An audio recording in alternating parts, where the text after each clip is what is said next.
രണ്ട് ദിവ്യങ്ങളായ മഹാമന്ത്രങ്ങളുടെ ബീജാക്ഷരങ്ങൾ ചേർത്താണ് താരക ബ്രഹ്മമായ മന്ത്രങ്ങളുടെ രാജാവായ മഹാമന്ത്രമായ രാമമന്ത്രം സൃഷ്ടിതമായത്.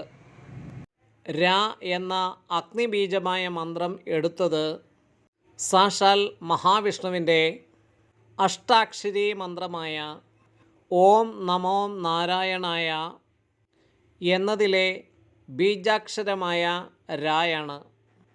മാ എന്നത് പ്രസിദ്ധമായ പഞ്ചാക്ഷരി മന്ത്രത്തിൻ്റെ ബീജാക്ഷരമാണ്.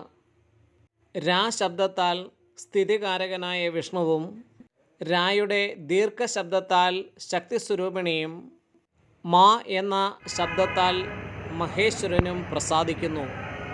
അതാണ് രാമ.